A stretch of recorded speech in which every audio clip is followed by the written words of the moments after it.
muqdisho muxibada kalgacal adiga amaankeyga suran wadnaha daxma qoorata mitaal wadankeygii magol noloshaadu tahay magacaygu waa dayax waxaan ahay fanaan waxaan ahay aabe waxaan ahay ganacsade xamar qurux badan dhex joognaa laakiin fanka marka ay bilaabay xamar burbursan yaan ka bilaabnay markii ugu horeysay aan bilaabay wax walba bilaawgooda waa markay ugu dhibadan yihiin marka ay bilaabay ma ahayn isku filan ma ahayn lacag ma haysanin waxa marka after heesta aan soo qaaday ugu horeysay ee ugu caansan ee igu bartay waxay igu qaadatay inay soo baxday heestaas kaliya 6 bilood ayadoo kaliya lagu sameeyay shaqadeeda dhan lagu qabanayay lacag gaariso $50 bis soo saaristeeda iyo wax walba iyadoo ahayd it means $30 inaa helo muusic ku tuntay iyo mataqaana $20 kale inaa helo oo mataqaana codkana aan ku shubto wixii dhan aan ku sameeyo waxay ugu qaadatay mataqaana caqabado mataqaana aanan caadi ahayn sidoo kale heesta markaa soo duubay aan gurigay ku soo noqonay meel aad u kala fogeeyay for example waa Kaaraan iyo waxaan kala deganaa iyo maarta xamar jajab oo kala xiliga deganaa jira waxaan ku qasbanaan jiray in aan lugayo oo Kaaraan lugu tago lugna aan kaga soo noqdo markay wax qaldooma inaan u noqdo inaan ku soo noqdo it means waxa hadda saas kalifaan xitaa markaas waalid baan lahaa hooy baan lahaa haddana saas hooyaday fanka ma soo golaan sadarteed iguma aysan taageeri jirin fanaan noqdo marka caqabada wax walba marka qabanaysid ayaga way kugu bilaabaysaa waxyaabaha kale oo dhan markii loo fiiriyana waaba ka sii waaweyn waa ka sii daran yihiin oo ma aragtaa mar walba laakiin adiga hadaa noqoto qof caqabadii u leeyo oo caqabadii mataqaana ay saameyso waa dhacaysa oo loos garowsa laakiin hadaa noqoto qof caqabada isaga ka xoog badan oo strong ah oo mataqaana taagan caqabadan hadda taagan wax laga gudbi doono waaye u sabar u dulqaado kadibna gadaal ma aragtaa waa wax walba ka hagaagayaan markay maskaxdaada ku jirto wax walba way fiicnaanayaan nabadda markii la fiiriyo fanka aad uga qayb qaataa sababtoo ah xilliga aan fanka bilaabayay horta waxay ahayd 14 dhaxdeeda ma aragtaa magaaladan ma wada dhisneen nabadeeduna 100% ma ahayn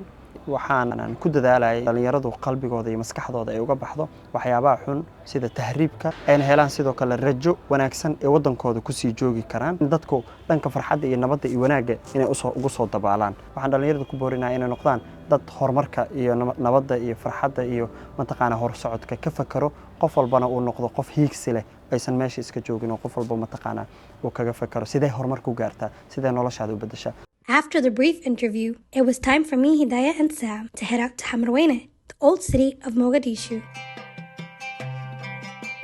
Welcome to Hamarweyne.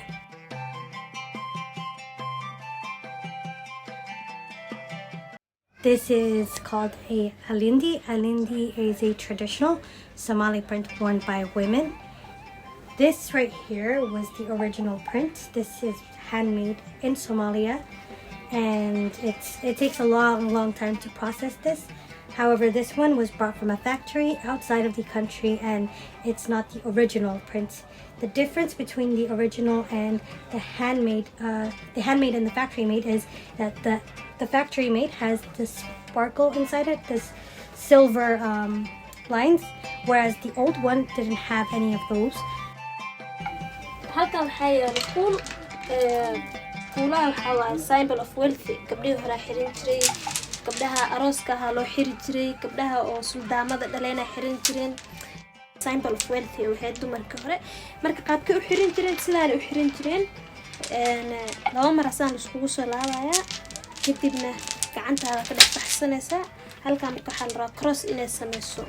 oo saas ay kugu ahaato. So you see, this is beautiful. Gawar marka saan aroos u taho kaleeto baa la galbinaya gurigeeda tagaysa mashxarada lagu tuuraya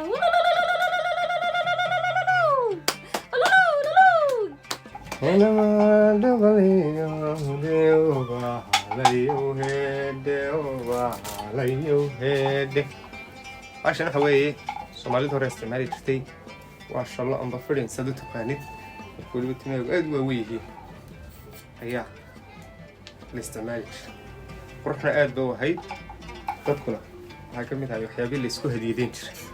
إذنكم حي سكو هديدين جر. You know what's interesting? People, especially the Somali pastoralists, the nomads, they would use this as a pillow. So it's called barkin or barshin. And then you place your head and you sleep on this. So I'm trying to figure out like how is this possible. By the way, this is not the original one, this is just a souvenir. And this is like the broom thing that Somali ancestors used to sweep places, but now you can get it as a little souvenir. It's so tiny and adorable. And then there's this thing that you use as like a fan. You could use it as a fan, but also when you are trying to light up the fire, it gives wind to the fire. This is used for like the burjiko. Burjiko is like a cooking tool that Somalis use. So they use this with it to start up the fire. And yeah, I'm gonna use it to cool myself down.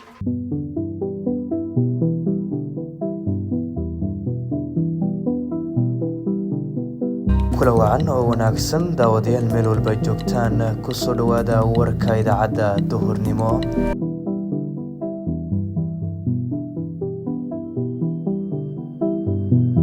Shucayb Daad Maxamed waa magacayga saddexan waxaan ahay wariye sheeko sameeya saaxadda warbaahinta waxaan soo galay 2019 xilligaas oo dabcan aan ku guda jiray waxbarashadeeda jaamacadda waxaan ka shaqo bilaabay warbaahinta Sahal Cable xaafadigeeda Puntland yahay ka hawlgasha oo dabcan hadda aan ka ahay madaxa barnaamijyada sidoo kale waxaan xubin firfircoon ka ahay kooxda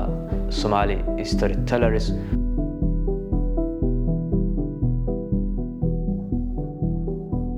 marka waa inaad meelo badan tagto sheekooyin soo tigiso dhibaato badan ayaa laga maraa walaa waxaan xasuustaa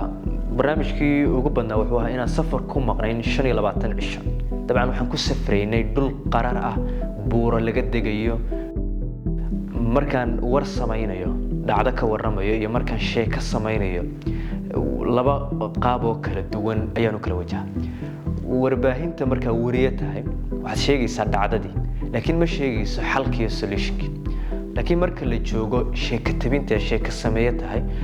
fariin baad gudbinaysaa wacyigelin baad ka qayb noqonaysaa waxaad sheegaysaa problemki iyo xalkiisi baad sheegaysaa marka habka iswaafajinta labada xirfadoodna maadaama aan ku jiro sina way iskugu dhow yihiin sina waxay ugu kala beeraan wadada والله إن كم إذا هذا أن قضاء حبين كترسن Somali Storytellers وحقيقة هاي وحوين إن الله شقية تيم قبل لك ردوان كيمي بوساسا كيم هذه بيدبو هرجيسا مقدشو قبل كل دوان اللي يرك كيمي على شقية سمرك تحسابه وحكوسو كردين يسمعنا وين إن ضد كل لهجة دوان تهين إريد قار مرة قار ترجمان هذا بحنيز إن أتفهم تأريجا صاحبك أقولي هاي تحسابه دبعا وحيتها معنا وين hankaygu waa inaan bedelo aragtida khaldan ee dalkayga iyo dadkaygaba laga aaminsan yahay. Next, we meet with Mama Sharifa, a Somali woman living in the IDP camp who earns a living by turning collected scraps into traditional handcrafted ornaments. Thank you guys for watching my videos and supporting my channel. So press the like button and subscribe. Until then, see you next time.